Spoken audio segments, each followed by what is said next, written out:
প্রতিটা দল যখন ক্ষমতায় আসে তাকে অবশ্যই কয়েকটি জিনিস মাথায় রাখতে হবে।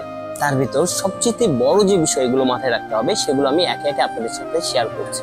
নাম্বার 1, খাদ্য, বস্ত্র, বাসস্থান, শিক্ষা ও চিকিৎসা। নাম্বার 2, স্বাধীনতা। স্বাধীনতা বলতে নিজের মত প্রকাশের স্বাধীনতা। প্রতিটা দল যখন ক্ষমতায় আসে, যখন সরকার গঠন করে, তখন তাদের অনেকেই ভুলে যায় যে মানুষের মত প্রকাশের একটা স্বাধীনতা রয়েছে। আর সেই স্বাধীনতাতে যখন মানুষের হস্তক্ষেপ করা হয়, তখনই সেই দেশের মানুষগুলো সরকার পতনের ডাক দেয়। আমরা বিগত বছরে দেখেছি, বিগত সালগুলোতে দেখেছি, আমাদের বাংলাদেশের প্রতিটা সরকারি পতনের পরেই আবার নতুন করে পুনর্গঠন হয়েছে। বাংলাদেশে দুইটি দল সবচেয়ে বড় এবং বিখ্যাত দুইটি দল, তার ভিতরে একটি হচ্ছে বিএনপি এবং একটি হচ্ছে আওয়ামী লীগ। বর্তমান পরিস্থিতির দিকে তাকালে আপনারা দেখতে পাবেন কিভাবে একটি দল বিলুপ্তির পথে, একটি দল কিভাবে সমাজ থেকে বিচ্ছিন্নর পথে।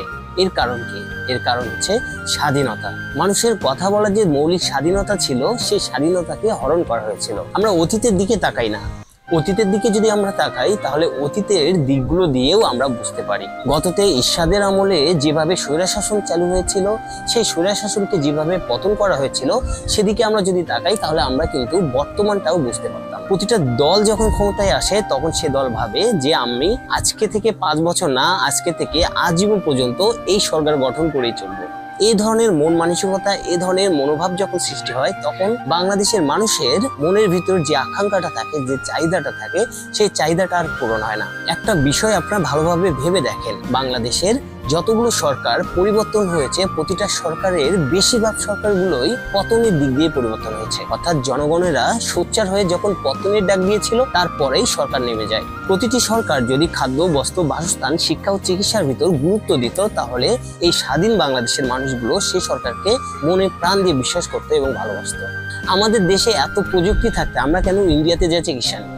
বাংলাদেশে এত হাজার হাজার কোটি টাকা দিয়ে বড় বড় হসপিটাল তৈরি করার পরেও আমরা কেন ইন্ডিয়ার মতো দেশে যা চিকিৎসা নেব? এই বিষয়টিও আপনাদেরকে গুরুত্বের সাথে দেখতে হবে।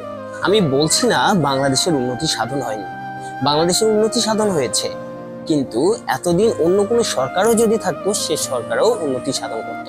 প্রতিটা মানুষ চায় তার মৌলিক অধিকার, তার ভোটাধিকারের অধিকার।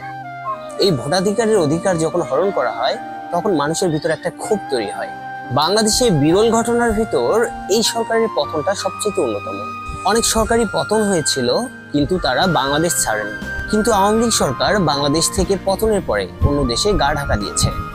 কেন এটা হচ্ছে? কারণ জনগণের সঙ্গে তাদের সক্ষমতা নেই।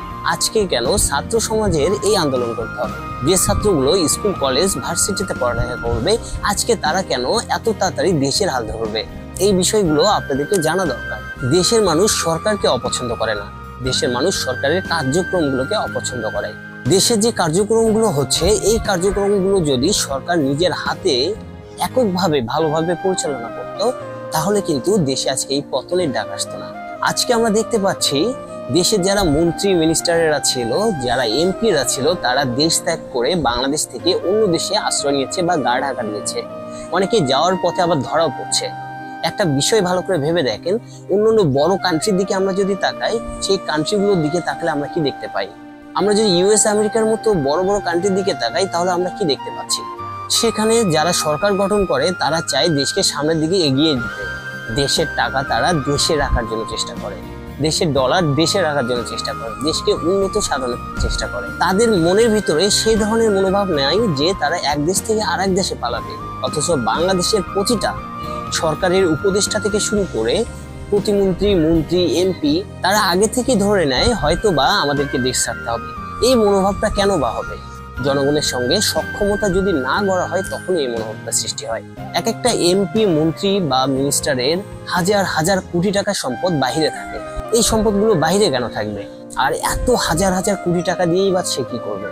এই ছোট্ট একটা পৃথিবীতে, ছোট্ট একটা দুনিয়াতে এত হাজার হাজার কোটি টাকা দিয়ে বা কি হবে? বাংলাদেশের মন্ত্রী মিনিস্টার যারা আছে, তারা চেষ্টা করে আমেরিকা বা উন্নত কোনো দেশে গিয়ে বেগম পাড়ার মতো কোনো স্থানে ভালো কোনো বাড়ি তৈরি করতে। আমাদের সোনার একটা বাংলাদেশ, এই সোনার বাংলাদেশে এই ধরনের বাড়িগুলো কি তৈরি করা যেত না? আজকে যে দলটা ভেঙে গেছে বা যে দলটা নিস্তেজ হয়ে গেছে, আপনার সে দলের দিকে লক্ষ্য রাখুন। অসহায় হয়ে নির্হারা পাখির মতো তারা উঠছে।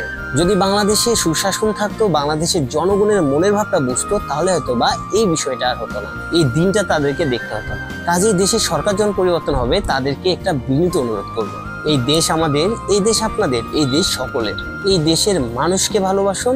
এই দেশের যে মৌলিক চাহিদা 5টি আছে, তার সঙ্গে আরো একটি যে চাহিদা আছে মানুষের স্বাধীনতা, সেই স্বাধীনতা সহ এই 5টি চাহিদাকে রক্ষা করুন। পরিশেষে আপনাদেরকে একটা কথাই বলতে চাই, যারা দেশ শাসন করবেন, দেশ চালাবেন, তাদেরকে অতীত থেকেই কিছু শিক্ষা নেওয়া উচিত। তাহলে হয়তোবা এই বাংলাদেশ সামনের দিকে এগিয়ে যাবে। সবাই ভালো থাকবেন, সুস্থ থাকবেন। আসসালামু আলাইকুম।